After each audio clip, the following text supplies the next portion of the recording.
Parakou ont bouclé le premier semestre de l'année scolaire 2022-2023.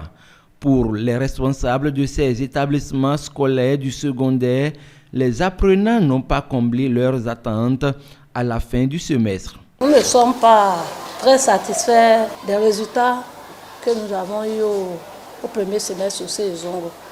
À avoir tous les moyens que nous avons mis en jeu pour accompagner les apprenants, que l'établissement en général se retrouve au taux de 51,51%. Ce n'est pas vraiment reluisant. 53,24% au premier cycle. Au second cycle, nous avons 48,22%. C'est pour tout l'établissement que nous avons 51,51%. Le premier semestre a été effectivement clôturé. Nous avons fait un bilan à mi-parcours à l'occasion du conseil de fin du premier semestre, le vendredi 17 février, avant d'aller en congé. Dans l'ensemble, on peut dire que le résultat n'a pas été à la hauteur de ce que nous espérons. Dans l'ensemble, le travail est passable. 3540 élèves régulièrement inscrits. Nous avons pu classer 3422. Donc nous avons un pourcentage d'environ 50,21%.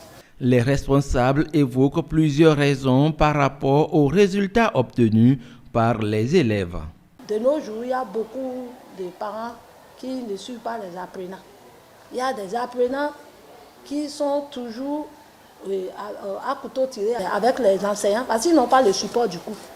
Dans le contexte de l'APC, un apprenant ne peut pas réussir ses apprentissages s'il n'a pas le support du cours. Les enfants viennent en retard. Et quand ils viennent en retard, on a mis un processus en jeu qui consiste à les faire entrer pour que les surveillants prennent les noms et ils iront en classe et à l'aise libre, ils viendront faire les corvées.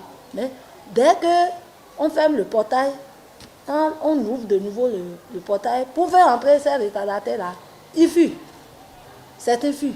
Ils préfèrent être dans la nature que de revenir en classe, suivre les cours et faire des rattrapages. C'est l'environnement dans lequel nous vivons qui est la cause fondamentale de la situation. Donc nous vivons dans un milieu géographique qui s'y prête. Mais avec les sensibilisations que nous sommes en train de mener, ça va se corriger. Les apprenants promettent relever le défi pour le second semestre afin d'être parmi les meilleurs. Au secret, j'apprends, puis je fais des activités avec des camarades, on forme des groupes d'études, on travaille ensemble. On essaie un peu de traiter assez d'exercices. Maintenant, quand on finit, on vient donner ça aux profs pour qu'ils nous aident un peu à corriger ça. Durant tout le long du parcours du premier semestre, j'avais à la maison, à seul et avec les amis, traité beaucoup d'exercices. Et en classe aussi, j'ai suivi les explications du professeur et aussi j'étais attentif à ces explications. À la maison, j'ai beaucoup traité d'exercices. C'est ça qui m'a beaucoup aidé aussi. J'ai eu 13,10 de moyenne au premier semestre. Pour l'organisation de mon travail, je participe au TD, je m'exerce à la maison, je révise mes cours et j'ai des groupes d'études avec les amis. Je continue à m'exercer après chaque cours, à reprendre l'exercice de mon professeur. Pour ceux qui n'ont pas eu la moyenne, je vais les appeler. D'abord, il y a un peu d'indiscipline dans l'établissement. La première des choses à faire, c'est d'être discipliné, de respecter les professeurs, de reprendre les exercices, d'apprendre les cours. Les chefs d'établissement exhortent les parents d'élèves à veiller à ces derniers pour l'atteinte des objectifs. Moi, je voudrais exhorter les parents à suivre ce phénomène-là avec nous.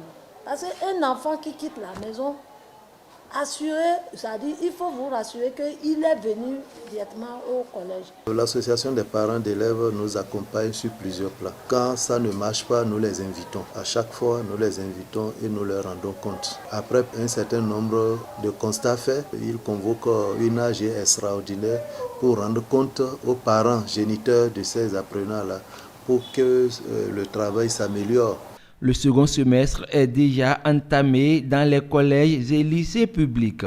Pour les apprenants, des efforts supplémentaires s'imposent afin de mériter le passage en classe supérieure en fin d'année.